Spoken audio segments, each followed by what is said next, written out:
कहते हैं कि कर्मों का लेखा जोखा अटल होता है, इसे कोई बदल नहीं सकता। चाहे हम कितना ही कोशिश करें, हमने जो कर्म किया है उसका फल एक न एक दिन सामने आता ही है। आज की इस अलौकिक कथा के माध्यम से हम 3 गूढ़ सवालों के जवाब जानेंगे। पहला सवाल है, क्या इंसान के कर्म इतने शक्तिशाली होते हैं कि उनके अच्छे बुरे परिणाम से कोई बच नहीं सकता? दूसरा सवाल, अगर कोई इंसान अपने बुरे कर्मों का प्रायश्चित करके अच्छे कर्म करने लगे तो क्या वो पुराने कर्मों के हिसाब से बच सकता है क्या? तीसरा सवाल, क्या अच्छे कर्म हमारे पुराने बुरे कर्मों का असर कम कर सकते हैं? प्रिय दर्शकों, राधे राधे। मित्रों, आपका स्वागत है हमारे चैनल कथा केंद्र में। एक बार कैलाश पर्वत की ऊंचाइयों पर एक शांत और सुखद माहौल में बैठे भगवान शिव और माता पार्वती एक महत्वपूर्ण विषय पर संवाद कर रहे थे। माता पार्वती जी, जो स्वयं भी जीवन के रहस्यों को जानने को हमेशा उत्सुक रहती हैं, भगवान शिव से एक सवाल पूछते हुए कहती हैं, हे महादेव, अक्सर लोगों को यह कहते सुना है कि कर्मों का लेखा जोखा अटल होता है। प्रत्येक मनुष्य को अपने अच्छे बुरे कर्मों का फल भुगतना ही पड़ता है। क्या वास्तव में हमारे कर्म इतने शक्तिशाली होते हैं कि वे हमें छोड़ते ही नहीं? भगवान भोलेनाथ ने मुस्कुराते हुए कहा, देवी पार्वती, तुम्हारे प्रश्न अत्यंत ही गूढ़ मानव कल्याणकारी है। आपके सभी प्रश्नों के जवाब मैं अवश्य दूंगा, लेकिन मेरी पूरी बातों को बहुत ही लगन से सुनना होगा। माता पार्वती कहती हैं, हे प्रभु, मैं वचन देती हूं कि मैं आपके प्रत्येक वचनों को ध्यानपूर्वक सुनूंगी, और जो भी दर्शक पूरा वीडियो देखेंगे निश्चय ही वे इस गूढ़ रहस्य को समझ पाएंगे। तब भोलेनाथ कहते हैं, हे देवी, हमारे जीवन की हर छोटी बड़ी घटना हमारे कर्मों का ही परिणाम होती है। ये कर्म न ही हमें छोड़ते हैं, न ही हमें छिपने का मौका देते हैं। जब हम किसी के साथ अन्याय करते हैं, छल कपट का सहारा लेते हैं, तो हमारी आत्मा में एक हल्की सी किरकिरी बैठ जाती है, एक बोझ जो वक्त के साथ बढ़ता जाता है। हम उस बोझ को नजरअंदाज कर सकते हैं, पर एक दिन वह हमारा पीछा करते हुए जरूर आता है। उस दिन चाहे हम कितने भी शक्तिशाली क्यों न हों, अपने कर्मों के आगे झुकना ही पड़ता है। माता पार्वती ने थोड़ी गंभीरता से पूछा, पर महादेव, अगर कोई अपने बुरे कर्मों का प्रायश्चित कर ले और अच्छे कर्म करने लगे तो क्या वो पुराने कर्मों का हिसाब बदल सकता है? भगवान शिव ने हल्की सी मुस्कान के साथ कहा, नहीं देवी, बुरे कर्मों का प्रायश्चित केवल मन को हल्का कर सकता है, लेकिन उसका हिसाब तो समय आने पर चुकाना ही पड़ता है। जो बीज हमने बोया है उसका फल हमें काटना होगा। माता पार्वती थोड़ा और गंभीरतापूर्वक पूछने लगी, महादेव, क्या अच्छे कर्म हमारे पुराने बुरे कर्मों का असर कम कर सकते हैं? महादेव जी ने एक शांत लेकिन ठहराव भरी आवाज में कहा, यही जीवन का असली रहस्य है देवी पार्वती। बुरे कर्म का असर कम नहीं होता। हाँ, आज का अच्छा कर्म हमारे भविष्य को संवार सकता है, लेकिन समय के साथ बीते कर्मों का हिसाब चुकाना ही पड़ता है। कर्म का फल टाला नहीं जा सकता। यह सुनकर माता पार्वती जी की जिज्ञासा और प्रबल हो उठी तथा सहसा उनके मुख से निकल पड़ा, क्या समय सच में इतना कठोर होता है महादेव? भोलेनाथ जी ने समझाते हुए कहा, समय कठोर नहीं पार्वती, बल्कि न्यायप्रिय है।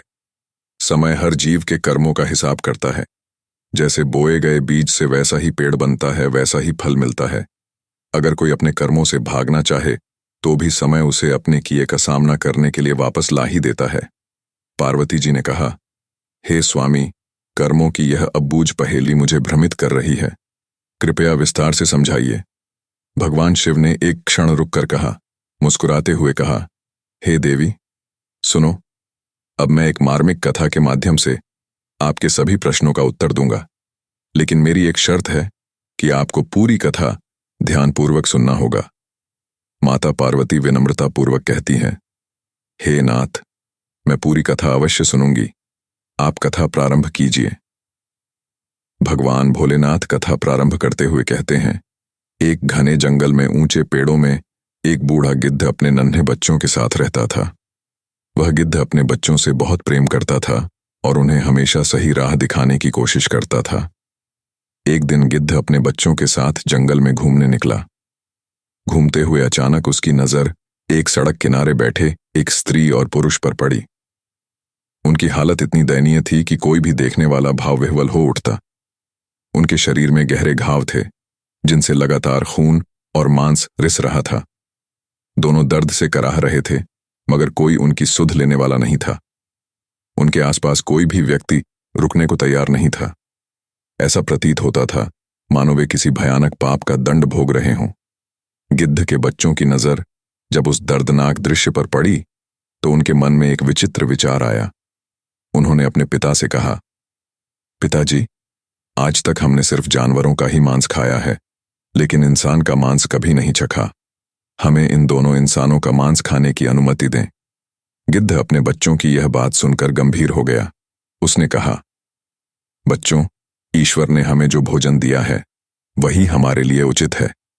लोभ जीवों का सबसे बड़ा शत्रु होता है, और जो अपनी इच्छाओं को नहीं रोक पाता वह अंततः अपने ही कर्मों के जाल में फंस जाता है। आज का इंसान इतना दूषित हो चुका है कि उसका मांस खाने योग्य भी नहीं रहा। उसकी आत्मा में इतनी नकारात्मकता और पाप भरे हैं कि हमें उसके मांस से भी बचना चाहिए। कभी मांस के अभाव में भूखे रहना पड़े तो रह लेना, लेकिन इंसान के मांस का लालच मत करना। अब वह गिद्ध अपने पंखों को फड़फड़ाते हुए उड़कर एक ऊंची शाखा पर बैठा जाता है। उसकी आंखों में जीवन का गहरा अनुभव झलकता था। गिद्ध धीरे धीरे अपने पंख फैलाकर बोलता है, बच्चों, आज मैं तुम्हें एक ऐसी कहानी सुनाने जा रहा हूं जिसे सुनकर तुम्हारे दिल में हलचल मच जाएगी। ये कहानी उन इन्हीं लोगों की है जो नीचे कोढ़ी बन बैठे हुए हैं, पर कभी वो एक बड़े राज्य के राजा और रानी हुआ करते थे। सोचो, एक ऐसा राजा जिसके पास सब कुछ था, प्यार, इज्जत, धन दौलत, और एक ऐसी रानी जिसने अपने पूरे जीवन को राजा की सेवा और राज्य की भलाई में झोंक दिया था। लेकिन कुछ ऐसा हुआ कि उनकी दुनिया अचानक बिखर गई। वो राजा अपनी पहली पत्नी को बहुत प्यार करता था, लेकिन नियति को कुछ और ही मंजूर था, और वो रानी समय से पहले भगवान को प्यारी हो गई। राजा की दुनिया जैसे उजड़ गई थी, लेकिन फिर एक नई रानी उसकी जिंदगी में आई और राजा ने अपनी सारी खुशियां और सपने उस पर लुटा दिए। उनका रिश्ता ऐसा था जैसे दो लहरें मिलकर एक सागर बना रही हों। राज्य में भी हर तरफ खुशहाली का माहौल था, लेकिन नियति के खेल कौन समझ सकता है।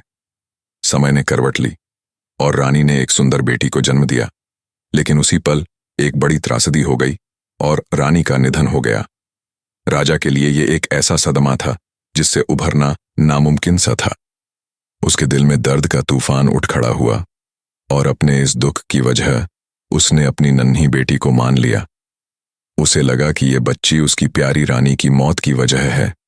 उसके दिल में नफरत की एक गहरी लहर उमड़ने लगी और धीरे धीरे उसने उस मासूम बच्ची से मुंह मोड़ लिया। राजा ने उस बच्ची को कभी प्यार से नहीं देखा। वह बच्ची महल में बड़ी हो रही थी, लेकिन बिना माता पिता के प्यार के। उसकी हर रात उदासी में डूबी होती थी। आंखों में बस एक ही सवाल था, पापा मुझे प्यार क्यों नहीं करते? लेकिन उसे जवाब कभी नहीं मिला।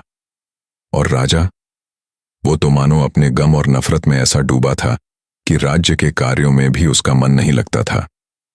उसके दिल में रानी की यादें कुछ इस कदर बसी थीं कि उसने अपना सारा ध्यान अपनी जिम्मेदारियों से हटा लिया।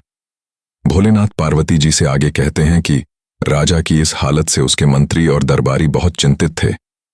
उन्हें डर था कि अगर राजा इस तरह टूटा हुआ रहेगा तो राज्य का हाल क्या होगा, प्रजा का क्या होगा।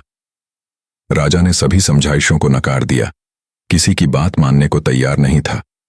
और उधर उसकी नन्ही बेटी, जिसे अब लोग कुलक्षणी कहने लगे थे, अपने पिता का प्यार पाने के लिए तड़पती रहती थी।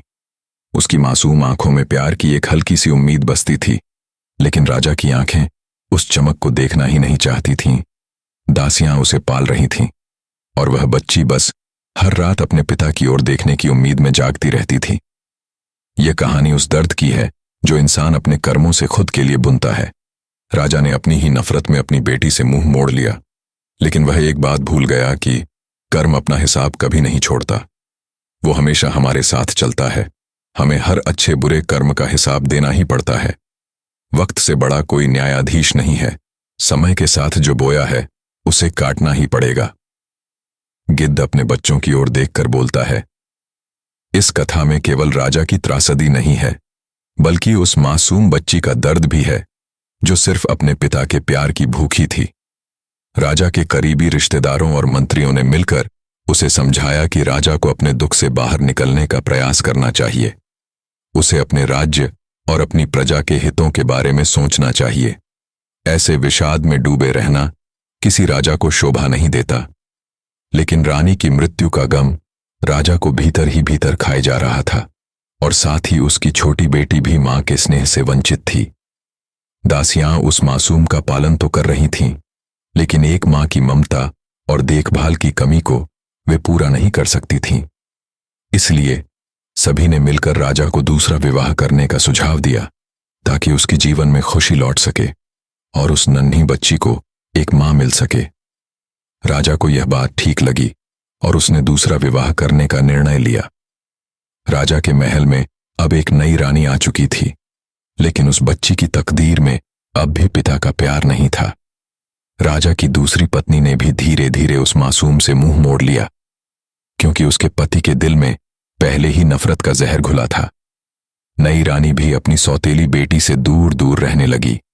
वह बच्ची हर दिन महल के आंगन में अपने छोटे छोटे कदमों से चलने की कोशिश करती, हंसती खेलती, पर राजा के दिल में उसकी मासूमियत के लिए कोई ममता न जागी। उसने तो अपनी नजर में उसे केवल कुलक्षण का नाम दे दिया था। समय बीतता गया और फिर एक दिन नई रानी भी गर्भवती हो जाती है, और 9 महीने बाद नई रानी ने भी एक प्यारी सी बेटी को जन्म दिया। राजा के दिल में खुशी का सैलाब उमड़ पड़ा। उसे ऐसा लगा मानो अब उसके जीवन का अंधकार छंट गया हो।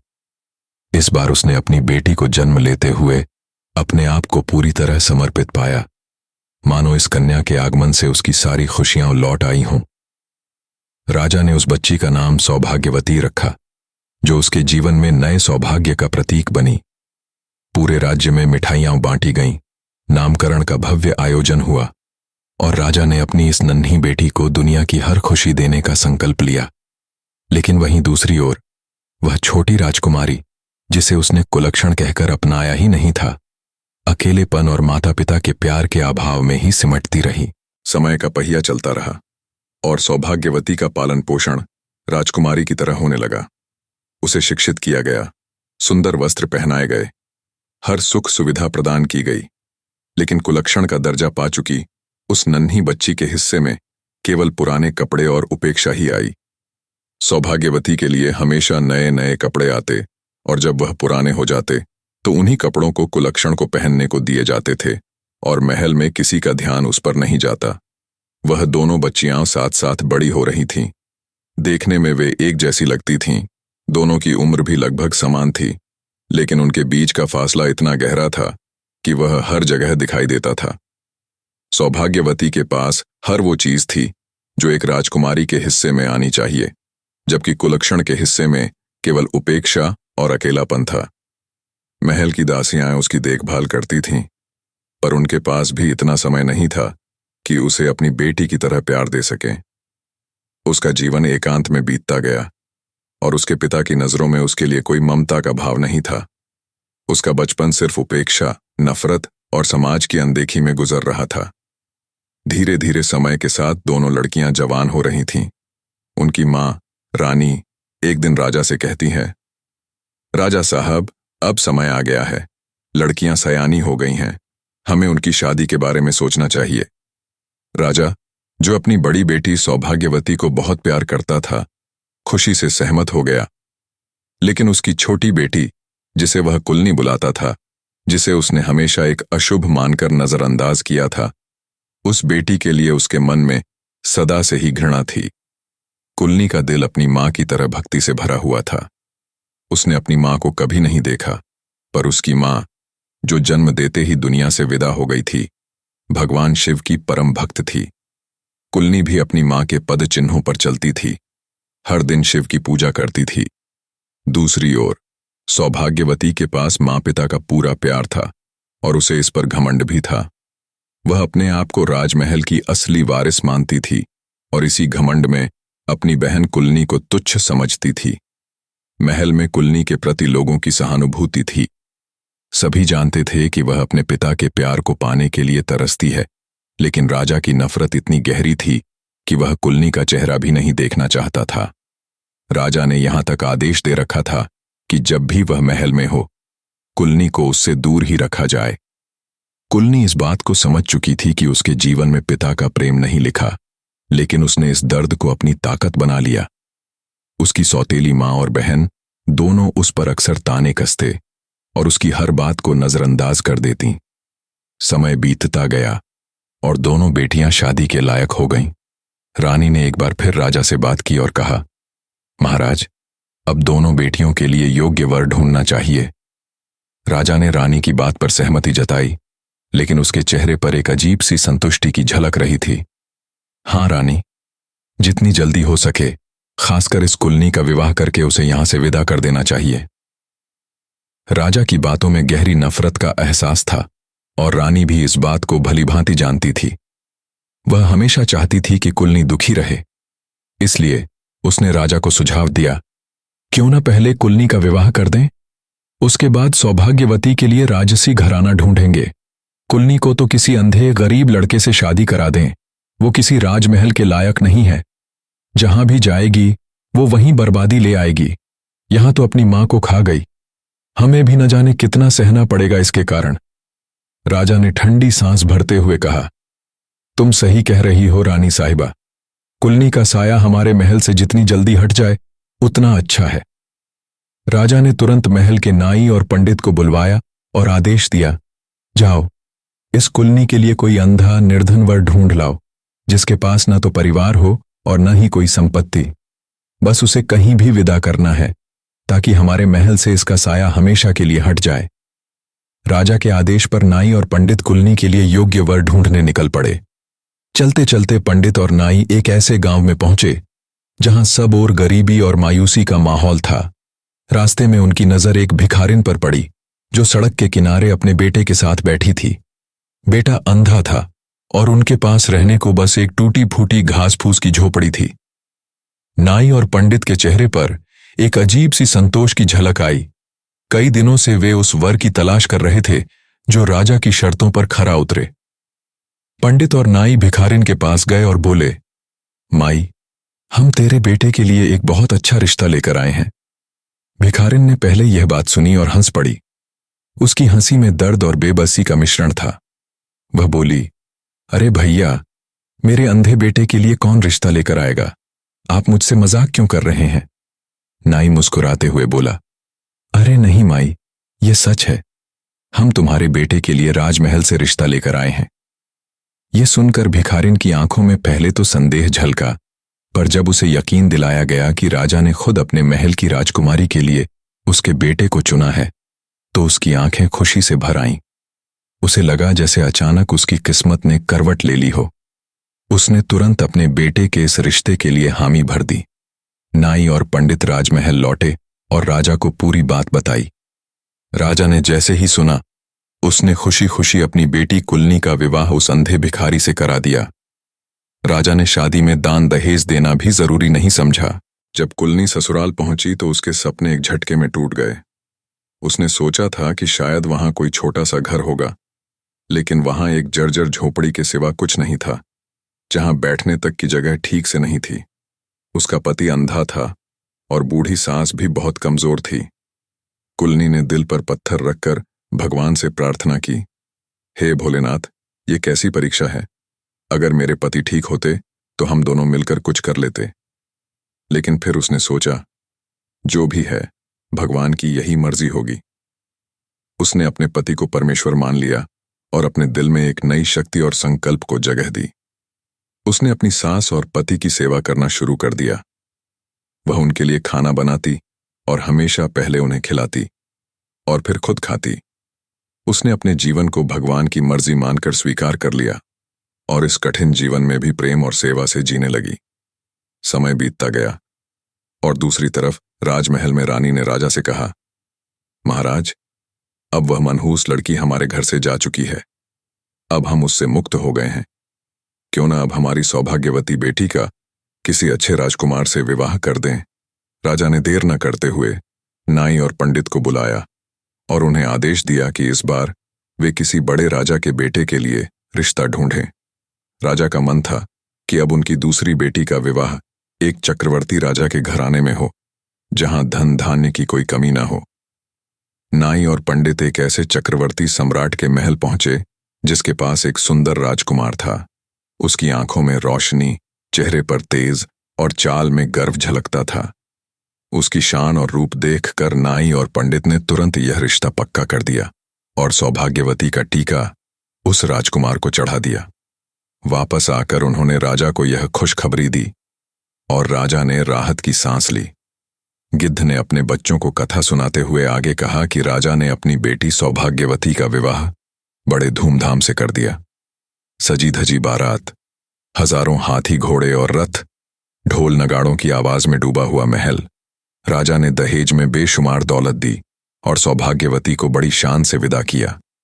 लेकिन वहीं दूसरी तरफ वो बेटी जिसे राजा तिरस्कार से कुलनी कहता था, जैसे तैसे अपना जीवन जी रही थी। एक बेटी जिसने अपने पिता का प्यार कभी महसूस नहीं किया, अब एक झोपड़ी में अपने भिखारी पति के साथ रहने लगी थी। सौभाग्यवती का विवाह तो एक और राजा से हुआ था। वह रानी बनकर महलों में शानो शौकत से रह रही थी। उसे अपने माता पिता का प्यार मिला था। अब उसका जीवन राजमहल के सारे सुखों के बीच आनंदमय बीत रहा था। लेकिन उधर कुलनी की जिंदगी संघर्षों से भरी थी। वह अपनी सास के साथ उसी छोटी झोपड़ी में रहती थी, जहां हर दिन की शुरुआत और अंत अभावों और तिरस्कार में होता था। एक दिन कुलनी ने अपनी सास से कहा, माँ जी, रोज रोज भीख मांगना मुझे अच्छा नहीं लगता। इससे अच्छा है कि हम कुछ काम करें और मेहनत से कमाकर खाएं। उसकी सास, जिसने अपने बेटे और बहू के साथ अभावों में जीना स्वीकार कर लिया था, कुलनी की बात सुनकर हैरान रह गई। उसने कहा, बहू, तुझे तो सब कुलनी कहते हैं, पर मेरे घर की तो तू लक्ष्मी है। तू जो कहेगी मैं वही करूंगी। कुलनी की सास ने उस पर विश्वास जताया और अपना सारा जोड़ा हुआ भीख का पैसा उसे सौंप दिया। कुलनी ने उन पैसों से कुछ खरबूजे और तरबूज खरीदे और अपनी सास से कहने लगी, माँ जी, मैं इन्हें बेचूंगी। हमें रोज के लिए कम से कम इतना मिल जाएगा कि हमें किसी के सामने हाथ फैलाने की जरूरत न पड़े। उसकी सास ने उसे रोकने की कोशिश की, लेकिन कुलनी ने उसे समझा बुझा लिया और हिम्मत करके अपना ठेला लेकर चल पड़ी। वो जंगल के रास्ते पर एक छोटे से मंदिर के सामने जाकर बैठ गई। वहां से गुजरने वाले लोगों को उसके खरबूजे और तरबूज बेहद पसंद आए और वह जल्दी ही सारे बेच डाले। बस 2 खरबूजे बचे थे। उसी समय माता पार्वती और भगवान भोलेनाथ उस रास्ते से गुजर रहे थे। पार्वती जी ने हंसते हुए कहा, प्रभु, देखिए कितने मीठे खरबूजों की खुशबू आ रही है, मुझे भी खाने का मन है। भगवान शिव ने हंसते हुए कहा, देवी, हमें कैलाश लौटना है, इन खरबूजों का मोह छोड़ दो। लेकिन माता पार्वती ने जिद पकड़ ली और भोलेनाथ को मना ही लिया। उन्होंने बूढ़े और बुजुर्ग दंपत्ति का रूप धारण किया और कुलनी के पास पहुंचे। उनकी हालत जर्जर थी। फटे पुराने वस्त्र, थके हुए पैर, एक दूसरे का सहारा लेकर वे कुलनी के सामने खड़े हो गए। उन्होंने कुलनी से कहा, बिटिया, हम बहुत भूखे हैं, क्या हमें कुछ खरबूजा खाने को मिलेगा? कुलनी ने दोनों को देखा, उनकी दयनीय हालत को समझा। वह तुरंत बोली, माई बाबा, आप दोनों बैठिए, पहले थोड़ा पानी पी लीजिए। लगता है इस धूप में आपने लंबा सफर तय किया है। कुलनी ने अपने पास रखे पानी के लोटे से उन्हें पानी पिलाया और अपने बचे हुए खरबूजे उनके सामने रख दिए। बुजुर्ग दंपत्ति का रूप धारण किए माता पार्वती और भगवान शिव ने वो खरबूजे खाए और पार्वती जी ने फिर मुस्कुराते हुए कहा, बिटिया, हमारे पास देने के लिए कुछ नहीं है, हम तो बस भूखे थे। तूने हम गरीब का पेट भरा है, तेरी इस कृपा के लिए तुझे धन्यवाद। कुलनी की आंखों में आंसू भर आए। उसने धीमी आवाज में कहा, माँ जी, बाबा, आपको देखकर मुझे अपनी माँ की याद आ गई। कभी किसी ने मुझे बेटी कहकर नहीं बुलाया। मेरे पिता ने भी मुझे हमेशा तिरस्कृत किया। आपके लिए खरबूजे देना मेरे लिए कोई बड़ा काम नहीं, ये तो मेरा सौभाग्य है।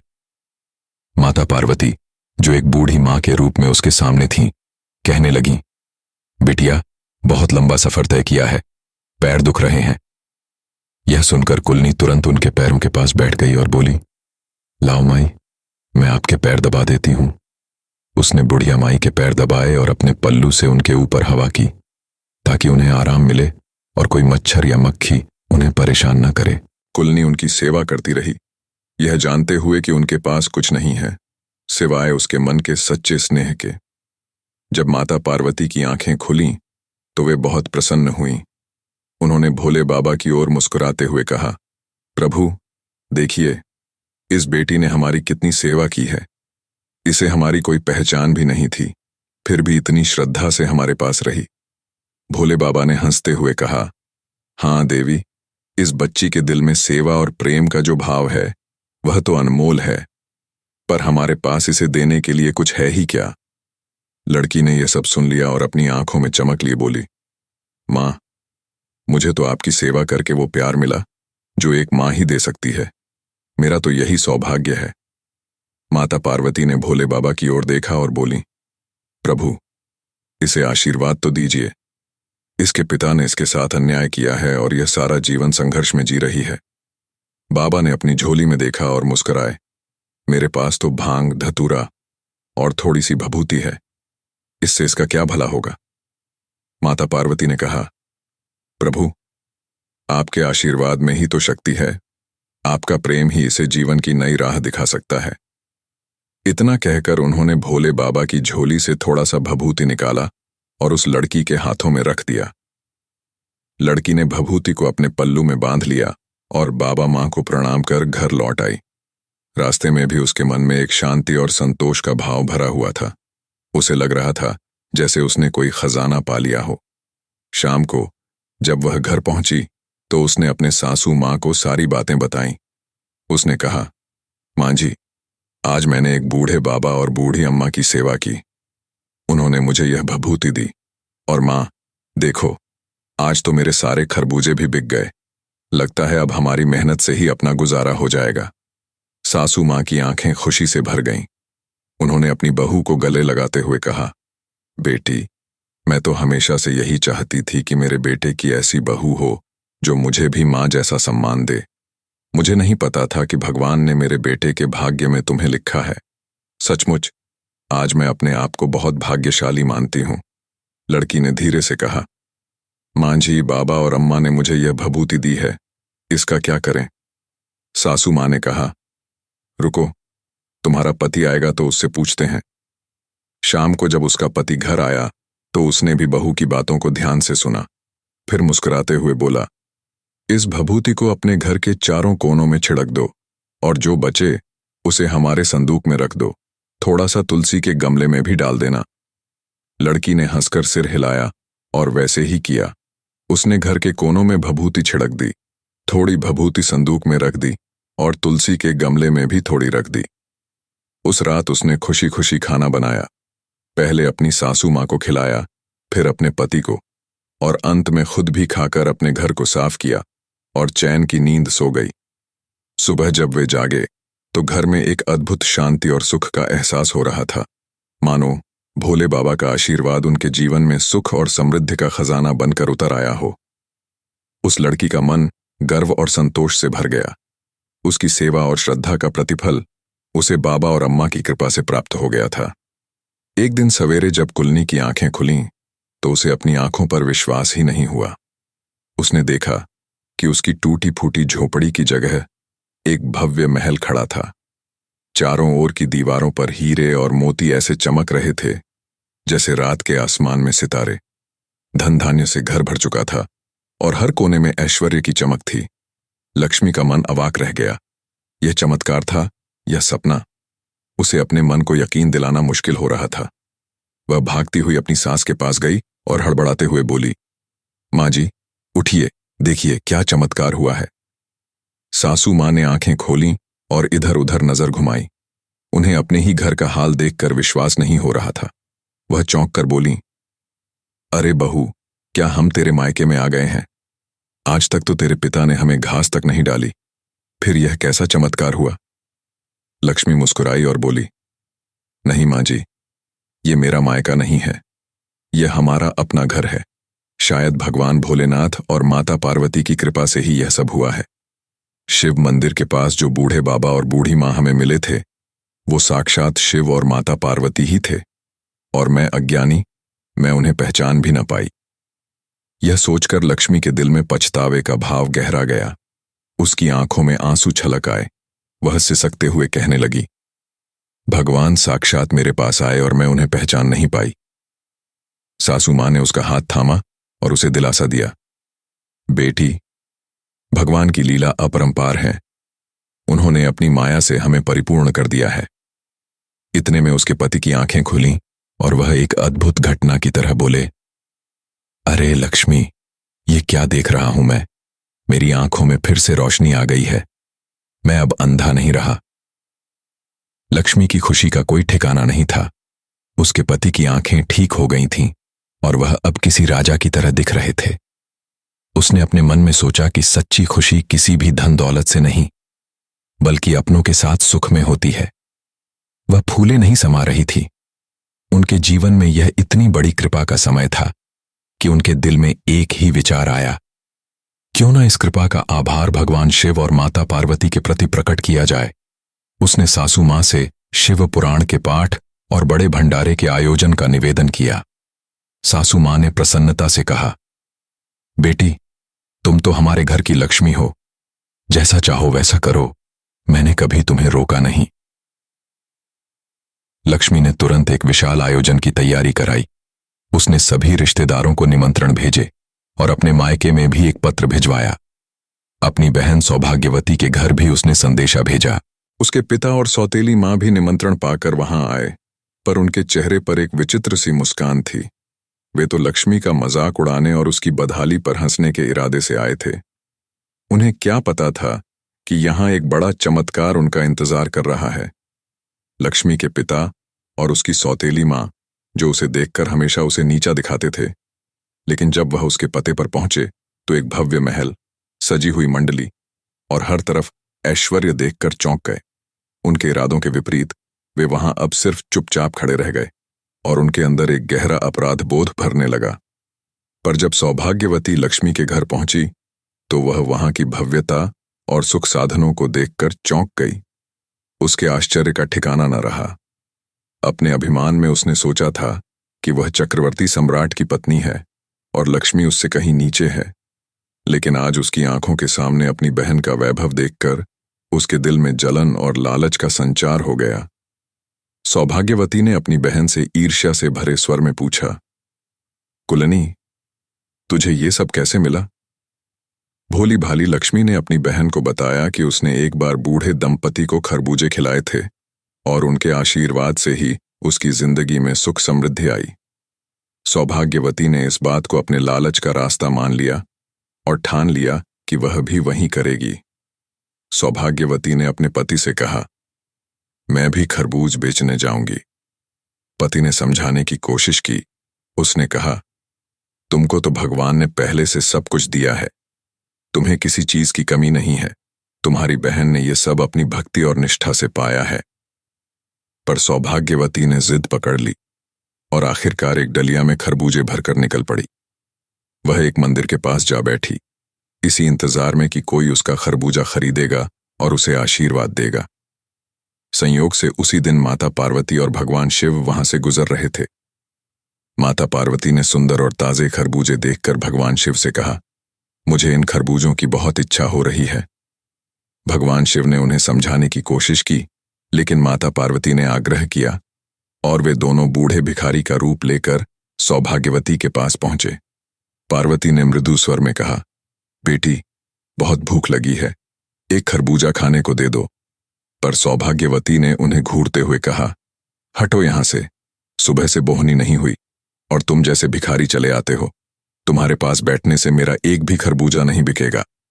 पार्वती और शिव ने मन ही मन मुस्कुराते हुए दूर जाकर बैठने का नाटक किया। दिन भर संघर्ष के बाद भी सौभाग्यवती का एक भी खरबूजा नहीं बिका। थक हार कर वह बुढ़िया के पास वापस आई और बोली, हे माता, मुझे थोड़ी भभूति ही दे दो। शिव ने अपने झोले से थोड़ी सी भभूति निकालकर उसे दे दी। खुशी खुशी सौभाग्यवती अपने घर आई और सोचने लगी कि यह भभूति उसके जीवन को बदल देगी। उसने भभूति को महल के चारों ओर छिड़क दिया और थोड़ी सी तुलसी के गमले में डाल दी। अगली सुबह उसे उम्मीद थी कि महल हीरे मोतियों से भर जाएगा, लेकिन जब आंखें खुलीं तो उसने देखा कि उसका महल एक झोपड़ी में बदल चुका था।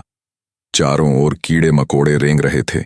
यह देखकर सौभाग्यवती का गुस्सा भड़क उठा और वह जोर जोर से अपनी बहन को कोसने लगी।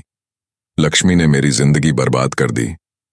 उसके पति ने उसे समझाते हुए कहा, सौभाग्यवती, तुम्हारे इस हाल के लिए कोई और नहीं बल्कि तुम्हारा अपना लालच जिम्मेदार है। तुमने बिना सोचे समझे दूसरों की नकल करने की कोशिश की और अपने स्वार्थ के चलते सब कुछ खो दिया। लक्ष्मी की सादगी और भक्ति ने भगवान को भी पिघला दिया। उसकी भक्ति का असर ऐसा था कि उसका जीवन खुशियों से भर गया, लेकिन उसकी बहन सौभाग्यवती अपनी बहन की खुशियों से जलने लगी। उसने अपने मन में लक्ष्मी के प्रति ईर्ष्या और कुंठा का भाव पाल लिया। वह हमेशा यही सोचती कि क्यों लक्ष्मी के पास सब कुछ है और उसके पास नहीं। उसका पति उसे समझाता रहा, जो तुम्हारे पास है उसी में संतोष करो। ईश्वर ने सबको उनके हिस्से का सुख दुख दिया है। लेकिन सौभाग्यवती का दिल लालच में ऐसा फंसा था कि उसे समझ ही नहीं आया। धीरे धीरे सौभाग्यवती की ये जलन उसे अंदर से खोखला करने लगी। लक्ष्मी का नाम लेते ही वह कहती, मेरी बहन मुझ पर कोई काली छाया की तरह है। उसके कारण ही मेरा सुख मुझसे दूर हो गया। उसका पति उसे बार बार डांटता, पर वह अपनी ईर्ष्या में अंधी हो चुकी थी। एक दिन जब यह खबर मायके पहुंची तो उनके बूढ़े माता पिता, जो अब कोढ़ से पीड़ित हो चुके थे, उसे समझाने उसके घर आए। उनके चेहरों पर दुख का साया था और उनकी देह कष्ट में झुलस रही थी। उन्होंने अपनी बेटी को अपनी स्थिति बताने की कोशिश की, पर सौभाग्यवती ने उन्हें अपमानित करते हुए कहा, तुम मेरे घर मत आओ, मुझे तुम्हारी जरूरत नहीं है। तुम्हारी हालत तो देखो, जैसे किसी का बोझ बन गए हो। मेरे पास तुम्हें सहन करने की ताकत नहीं है। उसके माता पिता दुख से भर गए। वे तो अपनी बेटी के पास उसकी कठिनाइयों में उसे सांत्वना देने आए थे, पर उसने उनके दुखों को ठुकरा दिया। वे निराश होकर लौटने लगे और यह खबर लक्ष्मी तक पहुंच गई। लक्ष्मी के दिल में करुणा उमड़ आई। वह अपने पति के साथ तुरंत अपनी बहन के घर आई और आधा धन सौभाग्यवती को दे दिया ताकि उसका जीवन फिर से व्यवस्थित हो सके। उसने अपने माता पिता को भी सहारा देने का प्रण लिया और उन्हें अपने साथ ले जाने की तैयारी कर ली। लेकिन वक्त ने उनके माता पिता के कर्मों का हिसाब पहले ही तैयार कर लिया था। वे कोढ़ से ऐसे ग्रसित थे कि अब कोई औषधि भी उन्हें ठीक नहीं कर सकती थी। उन दोनों ने भगवान से माफी मांगते हुए अपनी बेटी के चरणों में गिरकर कहा, बेटी, हमने अपने किए की सजा पाई है। अब हम तुमसे माफी मांगते हैं, हमें माफ कर दो। लक्ष्मी ने अपने माता पिता को सहारा दिया, पर उनके कर्मों का न्याय तो तय था। अब उन्हें भटकना और अपने पापों का प्रायश्चित करना ही था। वो दोनों अपने पापों का फल भोगने के लिए एकांत में चले गए। उनका शरीर गल गल कर नष्ट हो रहा था और रक्त उनके शरीर से रिस रिस कर नीचे गिरता था। ये सब उनके किए हुए कर्मों का फल था। गिद्ध ने बच्चों की ओर देखा और भारी आवाज में पूछा, अब बताओ बच्चों, क्या तुम इन इंसानों का मांस खाना चाहोगे? गिद्ध के बच्चे सिर झुकाकर बोले, पिताजी, हमने गलती की। अब हमें समझ आ गया है कि लालच और बुराई ने इंसान को ऐसा बना दिया है कि अब उसका मांस किसी के खाने योग्य नहीं रहा। इंसान अपने कर्मों से खुद को ही सजा देने का सबसे बड़ा कारण बन चुका है। भगवान भोलेनाथ जी ने माता पार्वती को कथा सुनाते हुए कहा, देवी, आपके पहले सवाल का जवाब सुनो। कर्म ही जीवन का मूल्य है। हर इंसान अपने कर्मों के धागों से अपने भविष्य की बुनाई करता है। ये धागे अटल होते हैं और समय आने पर जीवन में अपनी गूंज बनकर लौटते हैं। इंसान को लग सकता है कि वह अपने कर्मों के असर से भाग सकता है, पर यह केवल एक भ्रम है। कर्म का बीज एक बार बोया जाता है तो उसे अंकुरित होने से कोई नहीं रोक सकता। इस संसार के हर जीव का जीवन इस नियम के अधीन है। चाहे वह स्वयं ब्रह्मांड के देवता हों या फिर एक साधारण मानव, कर्म की शक्ति से कोई बच नहीं सकता। आपके दूसरे प्रश्न का जवाब है, प्रायश्चित का मार्ग आत्मा की शुद्धि की दिशा में पहला कदम है। जब कोई अपनी गलती को स्वीकार करता है और पश्चाताप करता है तो वह एक नई शुरुआत की ओर बढ़ता है। यह उसकी आत्मा के लिए एक ऐसा क्षण होता है जिसमें वह अपने बुरे कर्मों के बोझ को कुछ हद तक हल्का कर सकता है। लेकिन ध्यान रखना, प्रायश्चित का मतलब यह नहीं है कि उसके सभी बुरे कर्म क्षमा हो जाएंगे। प्रायश्चित एक नई यात्रा की शुरुआत है और यह व्यक्ति को बुरे कर्मों के परिणाम को समझने, उसे महसूस करने का अवसर देता है। आपके तीसरे सवाल का जवाब है कि जैसे एक पौधे को उचित पानी, सूर्य की रोशनी और पोषण मिलता है तो वह सुंदर फूल देता है, वैसे ही अच्छे कर्म भी हमारे भीतर एक सकारात्मक ऊर्जा का संचार करते हैं। जब हम बिना किसी स्वार्थ और पूरी श्रद्धा से अच्छे कर्म करते हैं तो वह हमारे पुराने बुरे कर्मों के प्रभाव को कुछ हद तक कम कर सकते हैं। यह ठीक उसी तरह है जैसे एक घायल घाव पर मरहम लगाया जाता है, जिससे उसका दर्द कुछ हद तक कम हो जाता है। इसी प्रकार हमारे अच्छे कर्मों से हमें सुख तो मिलता है, लेकिन समय आने पर वो बुरे कर्म भी अपना प्रभाव जरूर दिखाते हैं। इसलिए ध्यान रखना, अच्छे कर्मों का प्रभाव तभी होता है जब वे पूरी सच्चाई और निष्ठा से किए जाएं।